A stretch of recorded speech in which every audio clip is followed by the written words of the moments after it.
नमस्कार प्रिय अभ्यर्थियों, जैसा कि अब बस महज 2 दिन ही बच गया है। इनफैक्ट कहना चाहिए बस कल का दिन है आपके पास, सब इंस्पेक्टर मेंस की परीक्षा को देने के लिए।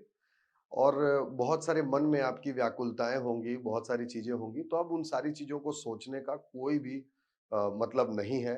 आपने जो भी तैयारी किया है बस उस पर विश्वास रखें। मैं हमेशा से एक चीज़ को बहुत मानता आया हूँ कि जैसे लोग कहते हैं कि किसी चीज़ को अगर आपको क्वालीफाई करना है तो कॉन्फिडेंट होना बहुत ज़रूरी है। बट मेरा मानना ये है कि कॉन्फिडेंस से भी ज़्यादा अगर कोई चीज़ बहुत इंपॉर्टेंट है, तो वो होता है सेल्फ बिलीफ, आपका खुद के ऊपर विश्वास। आपने जो भी पढ़ा है अभी तक उस पर विश्वास कीजिए और जो परसों आपका एग्ज़ाम होने वाला है, उस एग्ज़ाम को जाकर के आप दीजिए। अगर मानसिकता सकारात्मक रहेगी, बिना पैनिक हुए अगर आप एग्ज़ाम देंगे, तो निश्चय ही जो स्वस्थ मन होता है, उससे हम ज़्यादा अच्छे तरीके से परफ़ॉर्म कर सकते हैं।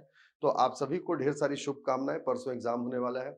बहुत सारे बच्चे ये ब बोल रहे थे कि सर अंतरिक्ष में जो भारत की भूमिका जो टॉपिक नया जोड़ा है जीएस में, उसमें क्या पढ़ना है, कैसे पढ़ना है, काफ़ी संशय उनको हो रहा था। तो इस टॉपिक को आज मैं लेकर के आया हूँ एक क्विक रिवीजन की हैसियत से, मतलब इसको पढ़ करके ऑलमोस्ट अगर 1-2 क्वेश्चन आने वाले हैं तो शायद आपसे बन जाए और बहुत कम समय में ये आपकी तैयारी भी हो जाएगी। तो एक क्विक रिवीजन मैं आपके लिए लेकर के आया हूँ, उस पर गौर करेंगे। देखें, जैसा कि हम कहते हैं, मतलब जो टॉपिक दिया गया है हमारा, वो है अंतरिक्ष में भारत की भूमिका, है ना? इसरो, ये हमारा टॉपिक है। अंतरिक्ष में भारत की भूमिका, तो इसमें हम कुल मिलाकर के 4 चीज़ों को देख लेते हैं। एक, सबसे पहले हम जान लेते हैं कि आखिर अंतरिक्ष क्या होता है? फिर भारत में इसका विकास कैसे हुआ है अंतरिक्ष प्रौद्योगिकी का? फिर इसरो क्या है और इसकी भूमिका को हम देख लेंगे। इतने चीज़ों पर हम इसको देख लेंगे। लेकिन एक खास बात समझिए कि आखिर जो अंतरिक्ष प्रौद्योगिकी है या अंतरिक्ष में अगर भारत की भूमिका पूछा है, तो क्यों पूछा है ना? तो इसमें समझने वाली बात है, सबसे पहले हम इसमें जान लेते हैं कि आखिर अंतरिक्ष क्या है। तो सामान्यतः हम ये कहते हैं कि जहां पर वायुमंडल समाप्त हो जाता है वो अंतरिक्ष है। जहां पर भी वायुमंडल समाप्त, यानी जो निर्वात है, जो वैक्यूम है, वो क्या है? आपका अंतरिक्ष है। लेकिन तकनीकी तौर पर अंतरिक्ष को पहली बार परिभाषित किया था हंगरी के एक अंतरिक्ष वैज्ञानिक थे, जिनका नाम ही था कैरमन। उनके नाम के आधार पर भी या उनके द्वारा ही इसे परिभाषित किया गया। और उन्होंने बताया कि जो वायुमंडल का हमारा जो ऊपरी सतह होता है ना? पृथ्वी के वायुमंडल का जो ऊपरी सतह होता है, उससे 100 किलोमीटर की ऊंचाई पर जब हम जाएंगे, तो 100 किलोमीटर की ऊंचाई पर पहुंचने पर जो वायुमंडल होता है वो समाप्त हो जाता है, यानी निर्वात की शुरुआत होती है। और जैसा कि मैंने शुरू में ही बताया, जो निर्वात है वही क्या है? अंतरिक्ष है। इस तरीके से वायुमंडल से 100 किलोमीटर की ऊंचाई से अंतरिक्ष की शुरुआत हो जाती है, ऐसा अंतरिक्ष वैज्ञानिक कैरमन ने बताया। और क्योंकि उन्होंने 100 किलोमीटर का एक लाइन ड्रॉ किया, एक इमेजिनरी लाइन ड्रॉ किया, जहां से अंतरिक्ष की शुरुआत होती है, उसी काल्पनिक रेखा को कैरमन रेखा कहा गया। इस तरीके से कैरमन रेखा पृथ्वी के वायुमंडल से 100 किलोमीटर की ऊंचाई पर स्थित है और इस कैरमन रेखा के ऊपर का जो पूरा क्षेत्र होगा उसको हम क्या कहेंगे? अंतरिक्ष कहेंगे। यानी अंतरिक्ष की शुरुआत कैरमन रेखा से होती है। अब सबसे खास बात यह है, जैसे हम देखते हैं कि जो भौगोलिक क्षेत्र होता है, जो पृथ्वी में धरातल जो है वो बटा हुआ है सभी देशों के बीच में। राजनीतिक रूप से भारत का भौगोलिक क्षेत्र, है ना? आपका विदेशों का, अमेरिका का भौगोलिक क्षेत्र इस तरीके से बटा हुआ है। लेकिन अंतरिक्ष किसी भी देश में विभाजित नहीं है। अंतरिक्ष पर सभी देशों का समान अधिकार होता है। विश्व के जितने भी देश हैं उन सब का समान अधिकार होता है। यानी भारत का भी उतना ही अधिकार है जितना अमेरिका और बाकी विकसित देशों का होगा। इसीलिए अंतरिक्ष में, क्योंकि भारत का बहुत महत्वपूर्ण भारत का अधिकार अंतरिक्ष में सबके समान ही है, सभी देशों का समान होता है। इसलिए यहां पर टॉपिक रखा गया अंतरिक्ष में भारत की भूमिका। मतलब अंतरिक्ष में भारत ने क्या योगदान दिया है या भारत ने कितना विकास किया है। तो अंतरिक्ष में भारत की भूमिका मतलब अंतरिक्ष के क्षेत्र में भारत की जो भी उपलब्धियां रही हैं, और इसमें इसरो जोड़ा है, मतलब भारत में जो अंतरिक्ष के प्रौद्योगिकी के क्षेत्र में जितने भी कार्य होते हैं उन सब की देखरेख करने वाली सर्वोच्च संस्था इसरो है। तो इस तरीके से अंतरिक्ष में भारत की भूमिका बोले, यानी भारत का क्या योगदान है, भारत ने क्या क्या अचीवमेंट हासिल किया अंतरिक्ष में, या इसरो ने क्या क्या अचीवमेंट हासिल किया है, ये सभी चीजें एक ही समान होंगी। तो इस तरीके से अब हम देखते हैं कि भारत का योगदान क्या रहा है, भूमिका क्या रही है, या भारत में विकास कैसे हुआ। जो भी चीज भारत में अंतरिक्ष के क्षेत्र में हुआ है, अंतरिक्ष प्रौद्योगिकी के क्षेत्र में, वो सब इसके अंतर्गत आ जाएंगे। चलिए, तो अब इसके अंतर्गत हम देखते हैं भारत में कैसे विकास हुआ अंतरिक्ष प्रौद्योगिकी का? तो सबसे पहले तो ध्यान देने वाली बात यह है कि क्योंकि अंतरिक्ष के क्षेत्र में विश्व के जो बड़े-बड़े दिग्गज देश थे, अमेरिका, रशिया, इन्होंने भी कुछ खास हासिल नहीं किया था, कुछ खास कर नहीं पाए थे ये भी अंतरिक्ष के क्षेत्र में। इसलिए भारत भी बहुत ज़्यादा आशान्वित नहीं था। 1947 से लेकर के 1962 तक तो भारत में किसी भी प्रकार का अंतरिक्ष में कोई बहुत बड़ा कार्य होता हुआ दिखाई नहीं देता है। लेकिन 1957 में रशिया ने स्पुतनिक अपना विमान जो है अंतरिक्ष में भेजा और रशिया विश्व का पहला देश बना जिसने अंतरिक्ष में अपना पहला विमान भेजा जिसका नाम था स्पुतनिक 1। ये जो स्पुतनिक था जब इसको भेज दिया गया तो क्योंकि रशिया से भारत के संबंध काफी अच्छे थे, रशिया भारत का मित्र राष्ट्र है, तो इससे हम भी आशान्वित हुए कि हम भी कुछ कर सकते हैं। और भारत के जो अंतरिक्ष वैज्ञानिक थे डॉक्टर विक्रम साराभाई, इन्होंने प्रयास किया, इन्होंने आग्रह किया सरकार से कि हमें भी अंतरिक्ष क्षेत्र में आगे बढ़ना चाहिए और इन्हीं के प्रयासों से 1962 वर्ष 1962 में पहली बार हमारे देश में अंतरिक्ष के क्षेत्र में एक संस्था की स्थापना हुई जिसका नाम था इनकोस्पार।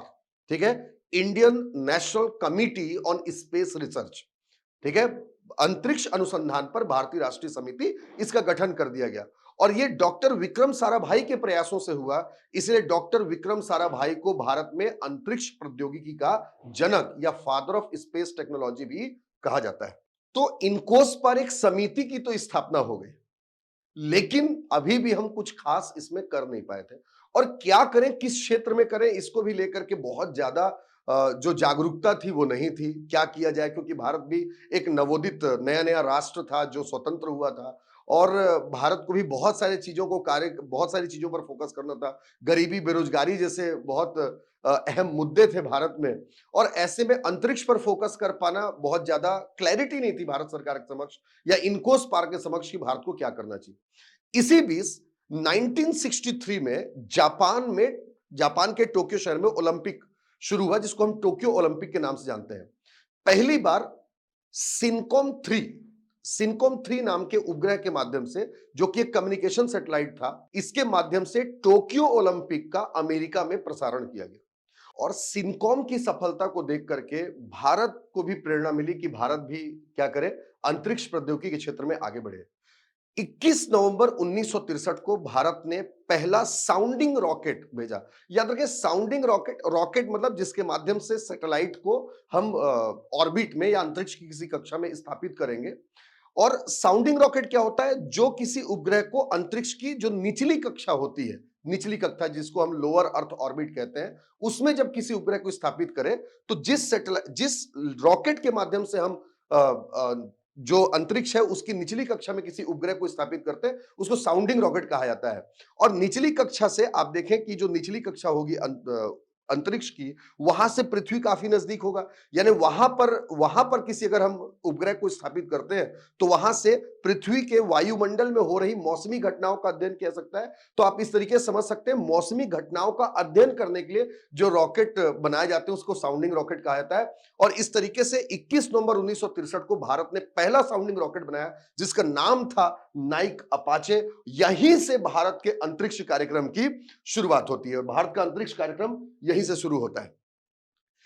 अभी तक एक समिति जो है भारत में कार्य कर रही थी अंतरिक्ष कार्यक्रमों का शुरुआत करने के लिए, जिसको हम इनकोस्पार कहते हैं। लेकिन अब आवश्यकता महसूस होने लगी कि एक संगठन हो, एक विधिवत ढांचा हो भारत के पास में, एक उत्तरदायी संस्था हो जो भारत में अंतरिक्ष कार्यक्रमों का विकास कर सके। इसलिए 15 अगस्त 1969 को 15 अगस्त 1969 को जो इनकोस्पार, जो कि एक समिति थी, इसको एक संगठन इसरो में परिवर्तित कर दिया गया और इस तरीके से 15 अगस्त 1969 को इसरो का गठन कर दिया गया, इंडियन स्पेस रिसर्च ऑर्गेनाइजेशन। ठीक है, ये जो इसरो की स्थापना हुई 15 अगस्त 1969 को हुई। इसका मुख्यालय बेंगलुरु में है जो कि कर्नाटक राज्य के अंतर्गत आता है। इसरो की जब स्थापना हुई तो इसरो के पहले अध्यक्ष बने डॉक्टर विक्रम साराभाई और वर्तमान में जो अध्यक्ष है, बहुत महत्वपूर्ण है, जो वर्तमान अध्यक्ष है वो है एस सोमनाथ। 14 जनवरी 2022 को इन्होंने अपना पदभार ग्रहण किया और इस तरीके से ये वर्तमान में इसरो के अध्यक्ष हैं। याद रखें, इसरो भारत के अंतरिक्ष कार्यक्रमों के विकास के लिए उत्तरदायी सर्वोच्च संस्था है, the apex body responsible for space programme of India. ये भारत के लिए सर्वोच्च संस्था है। जून 1972 में भारत सरकार ने अंतरिक्ष आयोग और अंतरिक्ष विभाग जैसी दो संस्थाएं बनाई। अंतरिक्ष आयोग जहां अंतरिक्ष से संबंधित नीतियों का निर्माण करती है, वहीं अंतरिक्ष विभाग एक मंत्रालय, एक विभाग के तौर पर कार्य करती है, जिसका कार्य है सुपरविजन करना, नियंत्रण करना, कंट्रोल करना। और सितंबर 1972 में इसरो को इसके अंतर्गत कर दिया गया। तो इस तरीके से इसरो जो है भारत में अंतरिक्ष विभाग के अंतर्गत कार्य करने वाली संस्था है। तो इस तरीके से देखें तो जैसे इसरो है, इसरो के ऊपर में अंतरिक्ष विभाग और अंतरिक्ष विभाग में पीएमओ यानी प्रधानमंत्री कार्यालय, ये इसका एक पद सोपान है। और इसरो ने अपनी स्थापना के बाद से भारत में अंतरिक्ष कार्यक्रमों के विकास के लिए बहुत सारे प्रयास किए।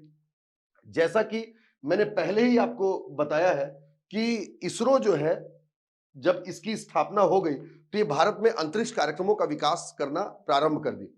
अब जैसे ही इसकी स्थापना होती है तो किस क्षेत्र में आगे बढ़ा जाए, तो देखिए अंतरिक्ष में अगर आगे बढ़ना है तो दो चीजें, एक सैटेलाइट चाहिए जिसको हमको अंतरिक्ष में भेजना है, और दूसरा लॉन्चिंग व्हीकल चाहिए।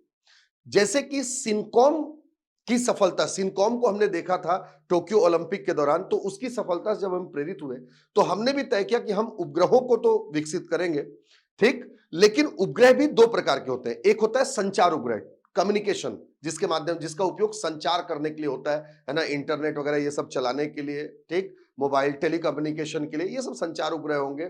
उसके बाद से एक होता है संवेदी उपग्रह, या इसको हम स्पाई सैटेलाइट भी बोलते हैं या सेंसिंग सैटेलाइट भी बोलते हैं। तो ये संवेदी उपग्रह होते हैं किसी जगह पर उपलब्ध संसाधनों का पता लगाने के लिए। जैसे आज आप सुनते हैं ना कि फलाना जगह पर ये खनिज पाए जाते हैं, तो ये सब चीजें पता कहां से चलती है, तो ये सेंसिंग सैटेलाइट होते हैं जो सेंस करके पता लगा लेते हैं इन सब चीजों का। तो भारत ने भी तय किया कि भाई पहले उपग्रहों का विकास करेंगे, और उपग्रहों का विकास में सबसे पहले हम किसका विकास करेंगे, आपका संचार उपग्रह का। और संचार उपग्रह का विकास करने के लिए सबसे पहले 1967 में अंतरिक्ष कार्यक्रमों का विकास करने के लिए 1967 में सबसे पहले इसरो ने एक्सेस की स्थापना की। एक्सेस क्या था, experiment for communication earth station, है ना, मतलब संचार के उपग्रहों का विकास करने के लिए एक स्टेशन बनाया गया, एक स्थान बनाया गया जिसमें संचार उपग्रहों का विकास करने के लिए प्रयोग किया जा सकता था। इसकी स्थापना अहमदाबाद में की गई। और याद रखें, इसी एक्सेस स्टेशन के माध्यम से भारत में पहली बार प्रसारण हुआ, है ना, पहली बार 26 जुलाई 1967, याद रखेंगे ये डेट बहुत इंपॉर्टेंट है। 26 जुलाई 1967 को कृषि दर्शन की शुरुआत की गई। कृषि दर्शन मतलब इसमें कृषि से संबंधित किसानों से बात किया जाता था, कृषि से संबंधित जो भी उनकी समस्याएं होती थी उनको सुन करके और उसका समाधान करने का प्रयास किया जाता था। तो ये कृषि दर्शन की शुरुआत हुई। अब इसमें क्या था, जो 1967 में जो हमने एक्सेस की शुरुआत की, तो ये एक्सेस से कृषि दर्शन केवल दिल्ली के आसपास के 80 गांवों तक सीमित रहा। लेकिन अगर इसके आगे बढ़ना था, जब हम यहां पर सफल हुए, हमने सोचा अब आगे बढ़ते हैं। 1975-76 में साइट एक्सपेरिमेंट आया। Site stand for satellite instructional television experiment, मतलब अब ये टेलीविजन का एक्सपेरिमेंट था। अब इसको और ज्यादा लेकर के जाना हम चाह रहे थे। याद रखें, इसके माध्यम से लगभग 25,000 गांवों को 2 लाख व्यक्तियों तक टीवी का प्रसारण किया गया इसके माध्यम से। और ये इसलिए इसको सबसे बड़ा सामाजिक अनुप्रयोग या सबसे बड़ा सोशल एक्सपेरिमेंट या सोशल एप्लीकेशन कहा जाता है। ये सबसे बड़ा था, ठीक, ये सबसे महत्वपूर्ण था। और यहीं से प्रेरित होकर के जब हमको कोई प्रसारण करना है या संचार करना है तो कैसे होगा, इसलिए हमने यहीं पर 19 अप्रैल 1975, देखें 19 अप्रैल 1975 को हमने भारत का पहला स्वदेशी उपग्रह बनाया। हालांकि ये एक्सपेरिमेंटल उपग्रह था, प्रायोगिक उपग्रह था, और इसका नाम रखा आर्यभट्ट। आर्यभट्ट भारत का पहला उपग्रह, इसको याद रखिएगा। इसको रशिया के सहयोग से हमने मतलब इसको स्थापित किया था, प्रक्षेपित किया था। जब यहां से हम सफल हो गए तो देखिए प्रसारण में हम ठीक हो गए। एक्सेस से हमने पहले 80 गांवों तक पहुंचे एक्सेस के माध्यम से। उसके बाद से 1975-76 में हम साइट के माध्यम से लगभग 25,000 गांवों तक पहुंच गए, 2 लाख व्यक्तियों तक पहुंच गए। अब जब ये ब्रॉडकास्टिंग वाली व्यवस्था जब ठीक होने, प्रसारण जब ठीक होने लगा संचार में, तो अब हमने सोचा क्यों ना हम टेलीकम्युनिकेशन, दूर संचार में आगे बढ़े। और इसलिए फिर 1977 से लेकर 79 के बीच में स्टेप कार्यक्रम चलाया गया इसरो के द्वारा। STEP stand for satellite telecommunication experimental programme, मतलब इसके माध्यम से दूर संचार के क्षेत्र में हमने कार्य करने के लिए प्रयास किया। इस तरीके से हुआ। और अभी देखें, अभी तक हम जो भी प्रयास कर रहे थे ये रशिया के सहयोग से चल रहा था, है ना। जैसे हमने एक्सेस देख लिया, एक्सेस के बाद हमने साइट देख लिया, साइट के बाद हमने स्टेप देख लिया। एक्सेस और साइट में हम आपका प्रसारण के क्षेत्र में आगे बढ़े, स्टेप में हम आपका किस में आगे बढ़ रहे हैं, दूर संचार के क्षेत्र में आगे बढ़ रहे हैं। अब हमको जरूरत इस बात की थी कि अब भारत का कोई खुद का घरेलू संचार उपग्रह का कोई सिस्टम हो। इसीलिए 1982 में, वर्ष 1982 में, ध्यान रखिएगा, तत्कालीन भारत की प्रधानमंत्री श्रीमती इंदिरा गांधी जी ने भारत के घरेलू संचार उपग्रहों के निर्माण करने के लिए इसरो को जिम्मेदारी है। और इसी जो घरेलू संचार उपग्रह सिस्टम होता है, इसी को नाम दिया जाता है इनसेट। यही हमारा नाम है आपका INSAT, Indian National Satellite System. INSAT Bharat का घरेलू संचार उपग्रह, ये पूरी प्रणाली चली। और इसका जो पहला सफल प्रक्षेपण या सफल परीक्षण जो किया गया, सफल उपग्रह जो रहा भारत का पहला संचार उपग्रह, जो घरेलू संचार उपग्रह था, वो था इनसेट 1B। और इनसेट 1B कब सफल इसका परीक्षण किया गया, प्रक्षेपण किया गया, तो 30 अगस्त 1983 को। याद रखेंगे, पहला उपग्रह आर्यभट्ट है, लेकिन वो प्रायोगिक था। पहला घरेलू संचार उपग्रह इनसेट 1B जो सफल रहा 30 अगस्त 1983 को। तो इनसेट जहां पर भी आप नाम सुनते हैं वो पूरा घरेलू है ना, मतलब इंडियन डोमेस्टिक, इसरो ने ही उसको क्या किया है, तैयार किया है। याद रखें, अब तक कुल 43 उपग्रहों को भेजा जा चुका है, जिसमें से 42 सफल रहे हैं और एक जो है आपका असफल रहा है। ठीक, जो असफल रहा वो सबसे पहला वाला था, 1982 में जो इनसेट 1A भेजा गया था वो असफल रहा था।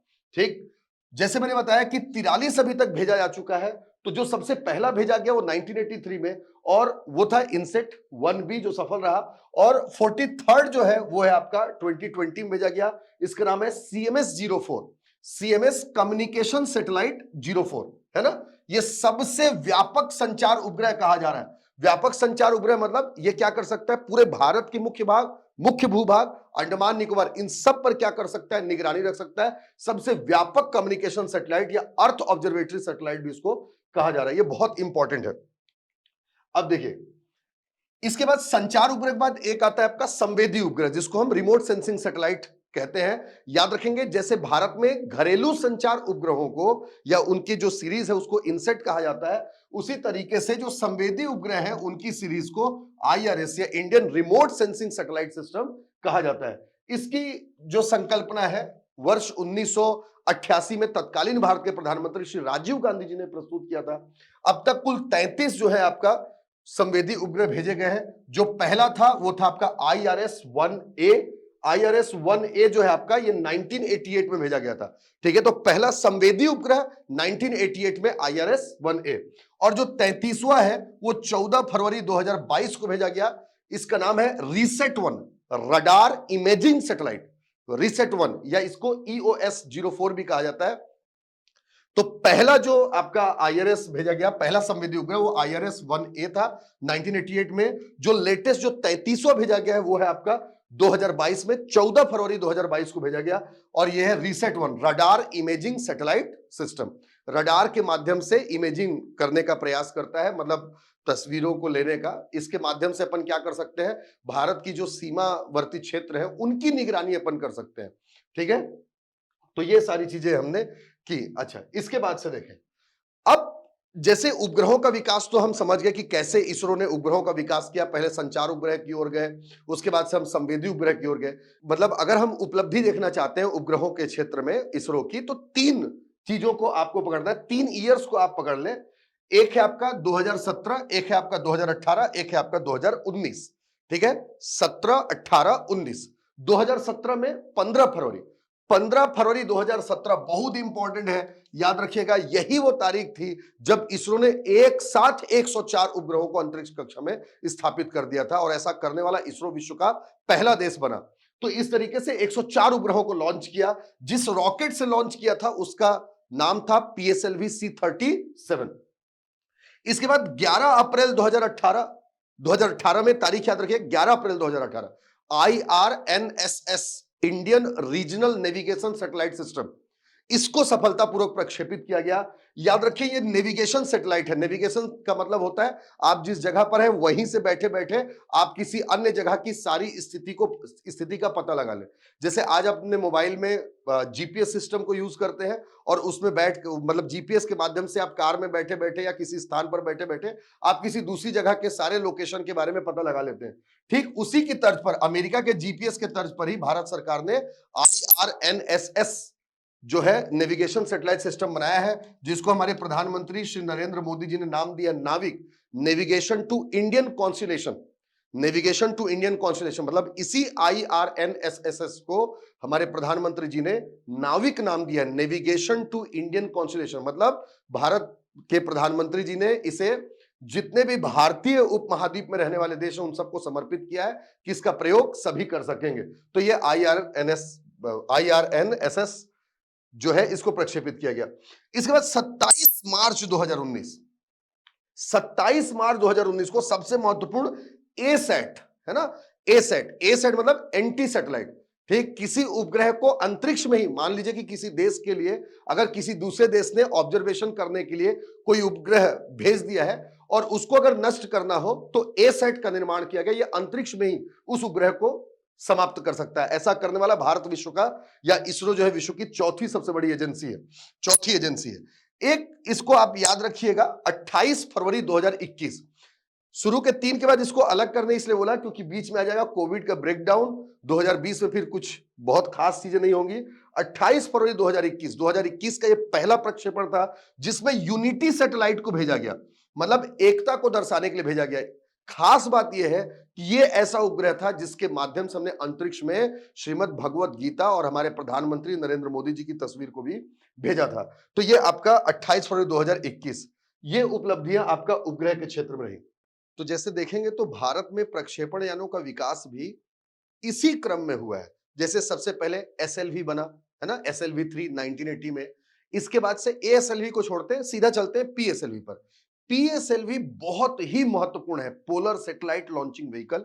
याद रखें इसे इसरो का वर्क हॉर्स कहा जाता है। बहुत इंपॉर्टेंट कोटेशन है, इसे इसरो का वर्क हॉर्स कहा जाता है क्योंकि जो काम करने के लिए अलग अलग हमको आपका रॉकेट की आवश्यकता है वो सारे काम अकेले PSLV कर लेता है। चाहे उसको लोअर अर्थ ऑर्बिट में किसी उपग्रह को स्थापित करना हो या पोलर ऑर्बिट में स्थापित करना हो या किसी दूसरे ग्रह में भेजना हो, तो वो सारे काम कौन कर लेता है? PSLV कर लेता है। और PSLV से सबसे ज्यादा काम, मतलब सबसे ज्यादा यूज जो है इसरो करती है, इसलिए इसरो का वर्क हॉर्स कहते हैं। बहुत इंपॉर्टेंट है PSLV।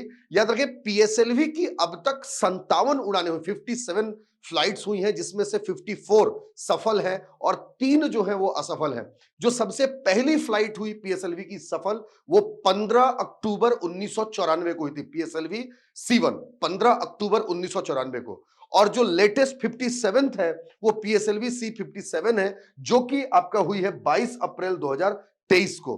ठीक, जो PSLV C57 है जो 22 अप्रैल 2023 को भेजी गई, इसके माध्यम से टेली अर्थ ऑब्जर्वेटरी सैटेलाइट, TEL-EOS-2 कहा जाता है, टेलीकम्युनिकेशन अर्थ ऑब्जर्वेटरी सैटेलाइट जो है इसके माध्यम से भेजा गया। अत्यंत महत्वपूर्ण PSLV है। और इसकी अगर उपलब्धियों को अगर हम देखें, PSLV की उपलब्धियों को जो बहुत महत्वपूर्ण है, तो देखें PSLV के माध्यम से हमने चंद्रयान-1 भेजा है। मॉम लिखा मैंने, मिशन मतलब मार्स ऑर्बिटर मिशन, ठीक है, और 104 उपग्रह। तो PSLV के 3 प्रमुख उपलब्धियों को अगर हम देख लें तो चंद्रयान-1 हमने 22 अक्टूबर 2008 को भेजा और PSLV C11 से भेजा, ये बहुत इंपॉर्टेंट है। उसके बाद से मंगलयान, याद रखें मंगल ग्रह पर जो उपग्रह भेजने वाला भारत जो है पहला देश है ना, इसरो पहला एजेंसी हो जाएगा। 5 नवंबर 2013 को हमने ऐसा किया और ये PSLV C25 से हमने भेजा था। ठीक, इसके बाद PSLV C37 से, देखें PSLV C37 से हमने एक साथ 104 उपग्रहों को अंतरिक्ष में प्रक्षेपित कर दिया 15 फरवरी 2017 को, और ऐसा करने वाला इसरो विश्व का पहला देश बना। इसके साथ साथ अगर हम लेटेस्ट देख ले, एक चीज बहुत इंपॉर्टेंट है, 18 नवंबर 2022, इसको याद रखिएगा, मैं PSLV के साथ जोड़ करके इसलिए बता रहा हूं क्योंकि महत्वपूर्ण है ये। 18 नवंबर 2022 को हमने इसरो ने पहला प्राइवेट रॉकेट को अनुमति दिया, प्राइवेट रॉकेट को लॉन्च करवाया इसरो ने। ये प्राइवेट मतलब निजी क्षेत्र ने बनाया है इस रॉकेट, ये रॉकेट याद रखें, इसका नाम है विक्रम S रॉकेट बनाया। और ये पहला प्राइवेट मतलब प्राइवेट संस्था द्वारा बनाया गया और जिस संस्था ने बनाया ये Skyroot aerospace private limited agency है जिसने इस रॉकेट बनाया और पहली बार इसरो ने किसी निजी क्षेत्र के प्राइवेट सेक्टर के रॉकेट को लॉन्च किया और इसके माध्यम से अंतरिक्ष में जो निजी क्षेत्र है उनका उनका उनका आगमन जो है वो बढ़ेगा, उनका कंट्रीब्यूशन बढ़ेगा, तो जो हमारा स्पेस सेक्टर है और भी ज्यादा बूम करेगा। ये पहली बार था जब प्राइवेट सेक्टर के किसी रॉकेट को भेजा गया। इसके अलावा याद करें मैंने आपको शुरुआत में बताया था कि हमने साउंडिंग रॉकेट भेजा था, पहला साउंडिंग रॉकेट नाइका अपाचे था। अब तक हमने 200 साउंडिंग रॉकेट को भेज दिया है और 200वां साउंडिंग रॉकेट RH-200 था जिसको हमने 24 नवंबर है ना 24 नवंबर 2022 को भेजा। इसको याद रखिएगा। तो एसएलवी हो गया, पीएसएलवी हो गया और इसी बीच हमने विक्रम और साउंडिंग रॉकेट को भी देख लिया। इसके साथ साथ एक आ जाता है जीएसएलवी। जीएसएलवी नाम से स्पष्ट है, लॉन्चिंग व्हीकल है, मतलब सैटेलाइट को लेकर जाएगा। कैसे सैटेलाइट को, कम्युनिकेशन सैटेलाइट को कहां स्थापित करेगा? भू-स्थैतिक कक्षा, जियो स्टेशनरी ऑर्बिट में स्थापित करने के लिए इसको बनाया गया है। याद रखिए 18 अप्रैल 2001 को पहला परीक्षण किया गया। इसके माध्यम से GSAT-1 ग्रामसैट-1 सैटेलाइट भेजा गया था। 2007 में GSLV F04, GSLV की एक महत्वपूर्ण फ्लाइट थी GSLV F04। इसके माध्यम से इनसेट 4CR उपग्रह को भेजा गया था, कम्युनिकेशन सैटेलाइट है। और इसी GSLV F04 से जो इनसेट 4CR जो सैटेलाइट भेजा गया उसी से DTH वगैरह की शुरुआत हुई, डायरेक्ट टू होम सर्विसेज, जैसे आप टाटा स्काई वगैरह देखते हैं वो सब 2007 से यहीं से शुरू होते हैं। और 22 जुलाई 2019 GSLV के थर्ड वर्जन, सबसे अपग्रेडेड वर्जन है GSLV Mark 3 और इससे मिशन चंद्रयान 2 जो है वो भेजा गया, चंद्रयान 2 जैसा कि हम जानते हैं। तो इस तरीके से ये सारी चीजें जो है की गई और ये तमाम जो है इसरो की उपलब्धियों के तौर पर देखी जाती हैं। क्विक रिवीजन में आपको इतना ही देखना चाहिए और इतना ही आपके लिए सफिशिएंट होगा। उम्मीद करता हूं आपको पसंद आएगा। आपको आपके उज्जवल भविष्य की ढेर सारी शुभकामनाएं। बिना पैनिक हुए आप अपनी परीक्षा को दें, क्विक रिवीजन जरूर कर ले। धन्यवाद।